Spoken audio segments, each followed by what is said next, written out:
The perfect fantasy football draft. Is it possible in March?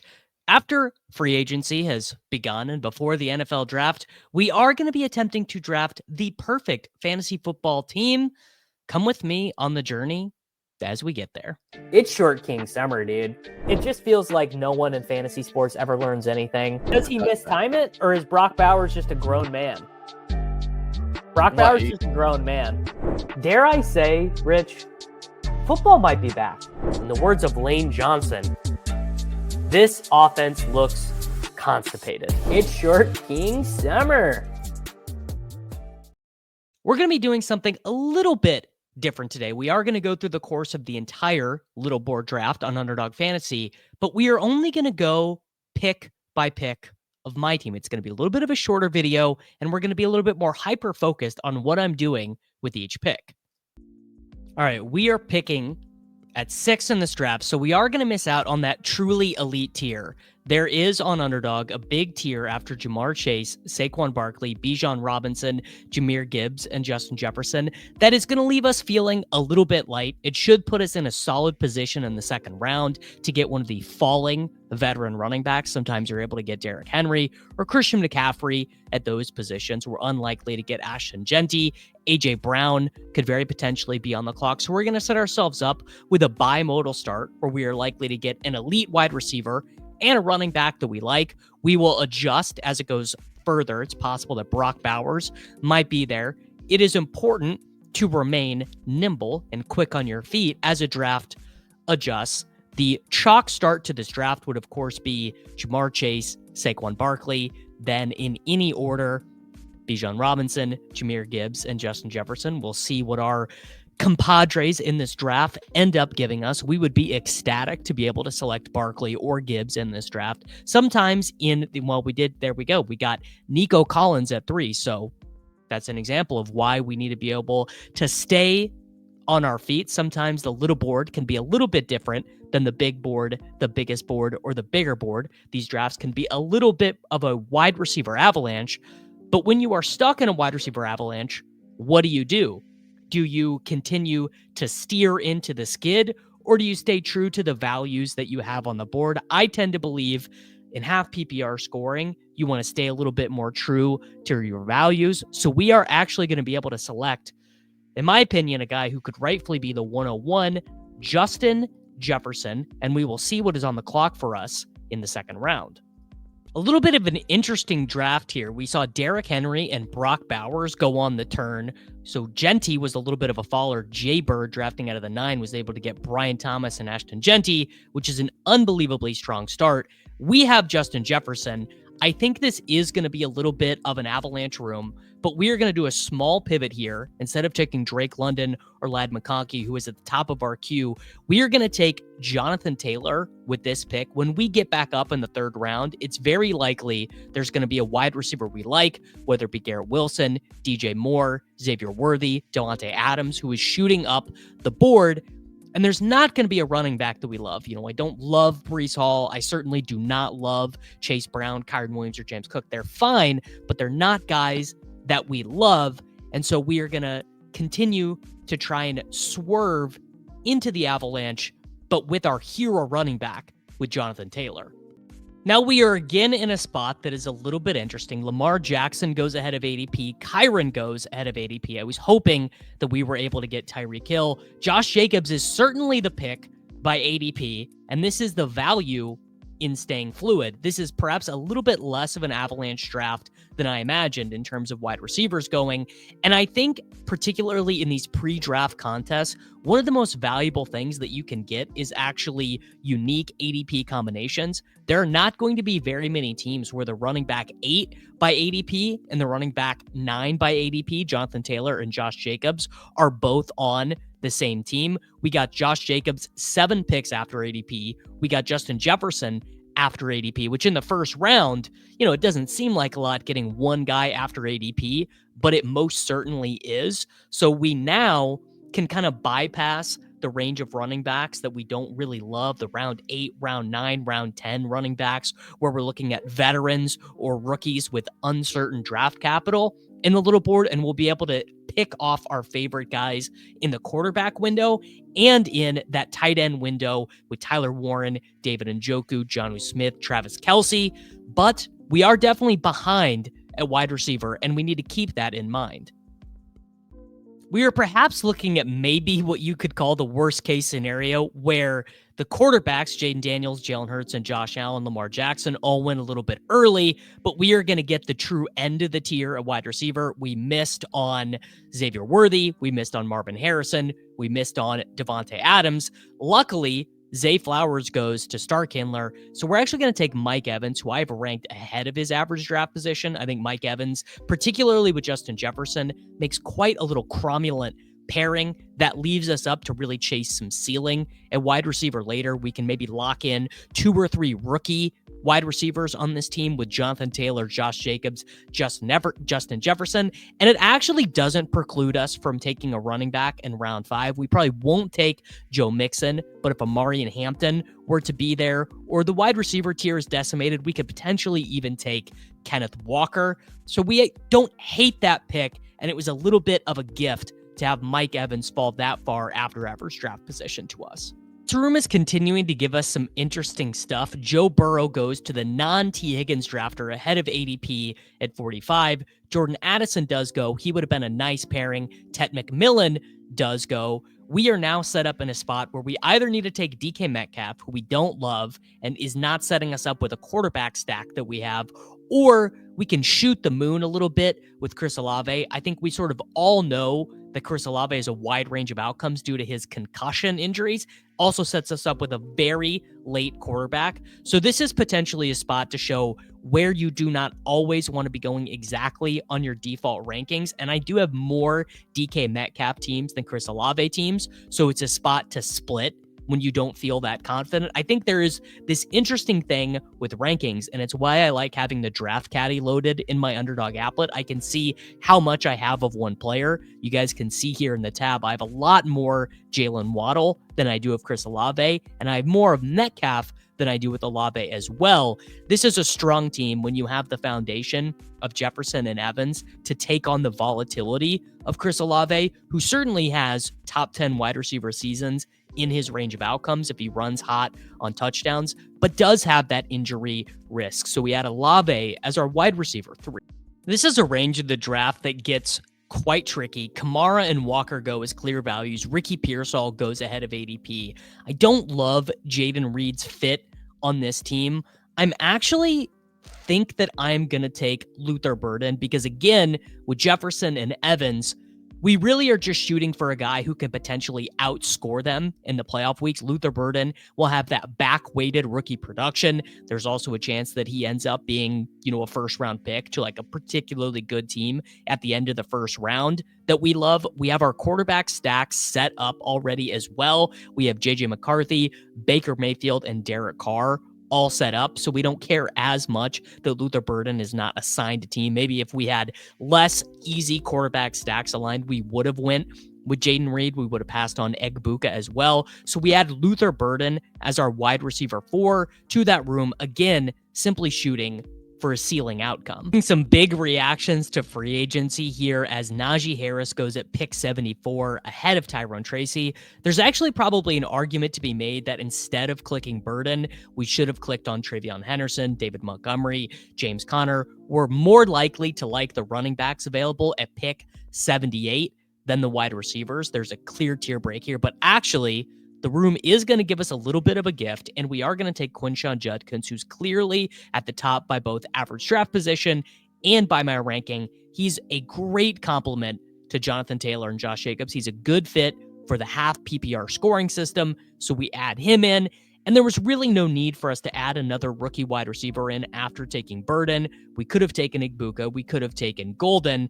I'm much less likely to take Brandon Ayuk just than the market is in general. I have him ranked well after average draft position. So Jonathan Taylor, Josh Jacobs, Quinshon Judkins, Justin Jefferson, Mike Evans, Chris Olave, and Luther Burden make up the core of our team. When we come back around in round 8, we are very likely to be taking Baker Mayfield if the room does give us that option. We were not able to get my boy, Baker Mayfield. He goes at pick 88. We can now add a 5th wide receiver with Downs. We could add Bo Nix here. I think probably what we are going to do is we are actually going to select Mark Andrews because we don't particularly care which quarterback we get. We are in a range of wide receiver where we would mostly be adding someone to add in a quarterback stack option. I think taking Downs there would have been defensible, but you guys can see both by my ranking and by average draft position, a lot of these quarterbacks are sort of in a flat tier, and none of them add anything to our stack after Baker Mayfield goes. That's the room being a little bit unkind, but we add in a potentially elite tight end scorer in Mark Andrews, and we should have a quarterback that comes up in the next pick that we can add in the window, or we could add a Jonnu, a Kelsey, a Warren, and potentially even be done at tight end. And knowing that we have that veteran presence with Jefferson and Evans at the top, we are also opened up to the Jayden Higgins, Jalen Knoll tier of rookie wide receiver to pad out those numbers, meaning that we did not need Downs or Shaheed. Caleb Williams, Kyler Murray, Patrick Mahomes, Bo Nix, and Jared Goff all go, setting us up in a little bit of an interesting spot. Do we take Marvin Mims Jr.? Do we take Purdy? Do we take Herbert? Do we take Tyler Warren? Do we take Travis Kelce? Again, remembering we do have plenty of options left, both at wide receiver and to set up a quarterback stack. Again, on this team, I actually think we are going to take Tyler Warren. We are going to add in another little bit of a ceiling element there. The chances that Brock Purdy solo is what you need, pretty light. We have our quarterback stacks set up. We will probably take a rookie quarterback on this team as well. This will be a great team for Cam Ward, Jackson Dart, Shadur Sanders. This is also an ideal team for Justin Fields, potentially even Anthony Richardson. And it is certainly a 3 quarterback team. And with those back-to-back tight end picks of Mark Andrews and Tyler Warren, we are totally comfortable making this a 2 tight end team. Normally, with the 20-round drafts, we do shoot for 3 tight ends, and we would be fine taking a round 20 tight end here. But we also have that front-weighted production with Mark Andrews, that back-weighted production with Tyler Warren. So I like setting up that bimodal age at the position. Quarterbacks are getting absolutely gobbled up in this draft since my last pick. Brock Purdy, Dak Prescott, and Drake May go. We actually would have been happy to select Drake May with our pick. This is a very flat skill position tier. Maybe there's an argument we should have taken a quarterback, perhaps a wide receiver, maybe Marvin Mims with our last pick. Seeing that David Njoku and Travis Kelce are still on the board, Jordan Love goes there. So what we are going to do is we are going to take Justin Herbert, a quarterback who can totally win naked, sets us up to take JJ McCarthy when we need. There's not a wide receiver I really want here. If I was going to take one, it would probably be Mims. I could be argued into Hollywood Brown, but again, doesn't really do anything for us. Also, a great story you can tell yourself when you do these pre-draft best ball drafts is you could tell yourself, the Chargers, they settled their backfield with Najee Harris. They have their lineman from last year in Joe Alt. Why wouldn't they take Luther Burden? Doesn't mean they are going to take Luther Burden, but you can at least tell yourself that story. Again, the wide receiver tier was fairly flat there. Herbert offers us a little bit of rushing upside, and they also are very likely to add some degree of rookie wide receiver in the draft. I don't think they want to run back the experience they had last year. Josh Palmer leaves in unrestricted free agency as well. Tyler Warren could also end up being a Charger. So we take Justin Herbert as our quarterback 1. So we do miss out on JJ McCarthy, which is something to always consider. JJ McCarthy goes, I believe, to the Jordan Addison drafter. Yeah, the Jordan Addison drafter also has Bo Nix and Joe Burrow. Remember, you can't control what other people are doing in your room. That is a little bit unfortunate. We also miss out on Hollywood Brown, which is also a little bit annoying. We could take Tre Harris here. We could also set ourselves up to do something that feels a little bit uncomfortable, and that is going to be the Michael Penix stack.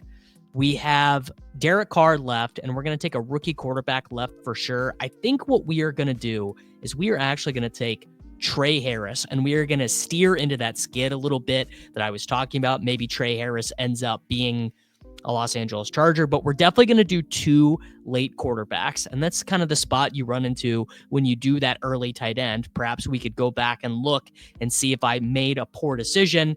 Certainly could argue I should have just taken Bo Nix after average draft position. Certainly could have argued that I should have taken Kyler Murray. I do prefer, in general, the elite tight end scoring. I think we will definitely be able to get one of the running quarterbacks we like, whether it be Richardson, whether it be Justin Fields, but we will see how kind the room will respond to us.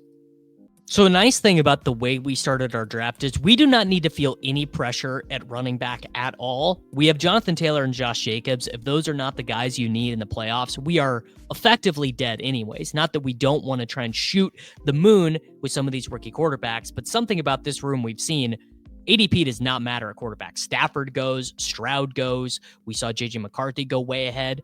On this team, I'm actually not going to take Richardson. I do not really want Richardson all that often with Jonathan Taylor. In fact, I think that's probably a pairing you don't want. On this team, I'm going to take Justin Fields.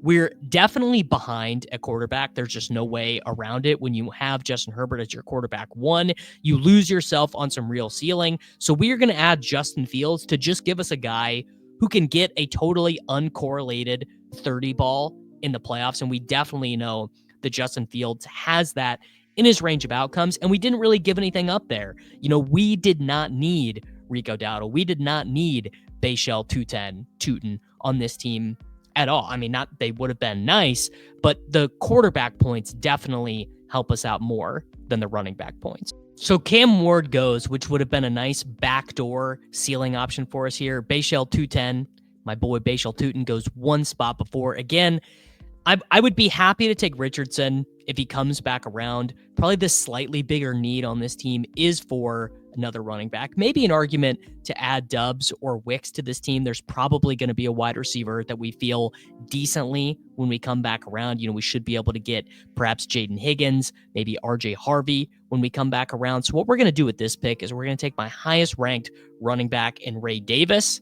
So we add Ray Davis. I did just get the nimble finger star method in there. So we add basically just a high upside handcuff to the room of Jonathan Taylor, Josh Jacobs, Quinshon Judkins. We feel pretty good about that. We see Sam Darnold go at pick 151. The quarterbacks are going crazy in this room.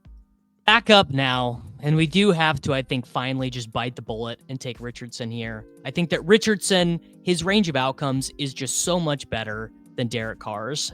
Certainly Anthony Richardson could be benched. Daniel Jones signs the $14 million 1-year contract.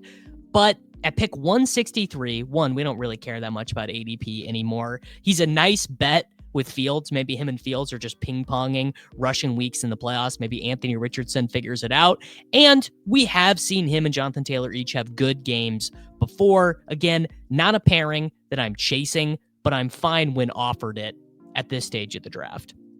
We're back up now with, I think, what is going to end up being a pretty easy pick. I'm going to take Jayden Higgins here. I think I should be able to get one of Alec Pierce or A.D. Mitchell with Anthony Richardson coming back around. I believe I mentioned Jayden Higgins all the way as early as pick 54. He's just a very natural fit. 3 rookie wide receivers is probably pushing it, and maybe we end up going to 9 wide receivers since we earned ourselves a little bit of a spot here with the double elite tight end build with Mark Andrews and Tyler Warren. I'm not always trying to build a huge bumblebee team, but again, I think this is just a natural fit. When you start with some of the best elite veteran point scorers at the position, we want to be embracing volatility as much as possible further down the board. And I think it's quite likely at this stage that Jayden Higgins might end up being a first-round NFL pick. All right, as I expected, we are going to be able to get one of Alec Pierce or A.D. Mitchell here. We missed on my favorite running back targets with Giddens and RJ Harvey and Braylon Allen. They all left. I think there's very little difference in the rest of the queue. I'm going to select Alec Pierce. I have way more A.D. Mitchell than Alec Pierce, so I think that is a pretty easy decision. Just a little bit of differentiation there. Again, we just got a good bunch of ceiling.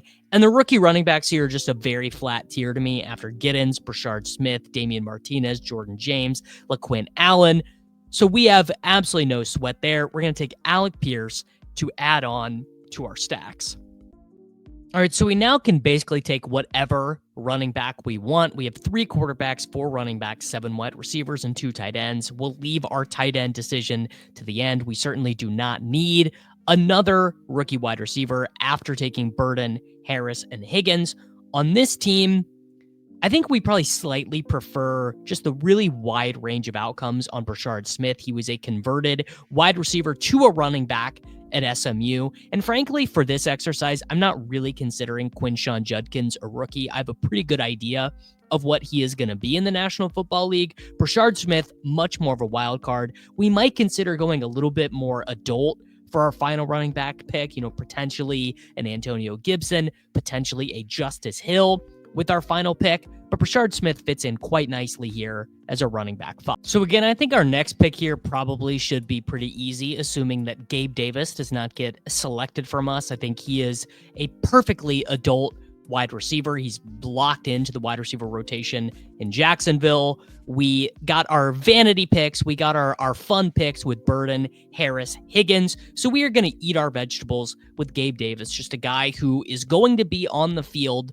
if he's healthy. Also opens us up to potentially taking another tight end. I don't think we need a ninth wide receiver on this team. So with our 2 picks remaining, we could add in a third tight end if we want to. We could really go a number of ways with this pick. It is going to be a running back. I'm a little bit tempted to take Harold Fannin Jr. I don't think I'd love to take 2 rookie tight ends on the same team. With a running back room of Taylor, Jacobs, Judkins, Ray Davis, Brashard Smith, I do think we want to just lock in a little bit of production. I am going to take Justice Hill as the 6th running back on this team. As my great friend Eric Beimfor once said, what does Justice Hill do for this team? Justice Hill will do for this team. What if Quinshon Judkins busts? What if Brashard Smith is an undrafted free agent?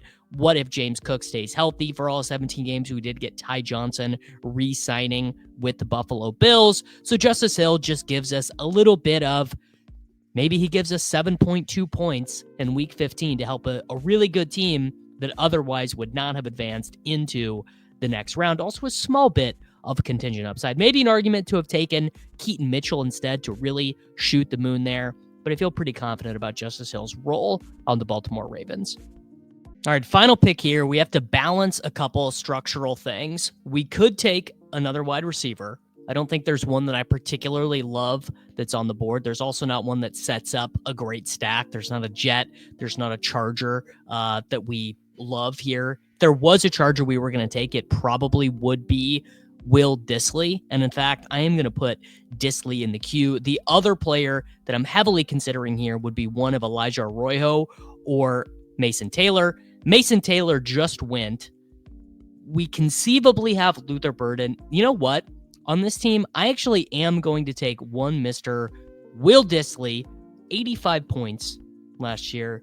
That would do just fine. So the final team is Justin Herbert, Justin Fields, Anthony Richardson, Jonathan Taylor, Josh Jacobs, Quinshon Judkins, Ray Davis, Brashard Smith, Justice Hill. Our wide receivers are Justin Jefferson, Mike Evans, Chris Olave, Luther Burden, Tre Harris, Jayden Higgins, Alec Pierce, Gabe Davis, Mark Andrews, Tyler Warren, and Will Dissly.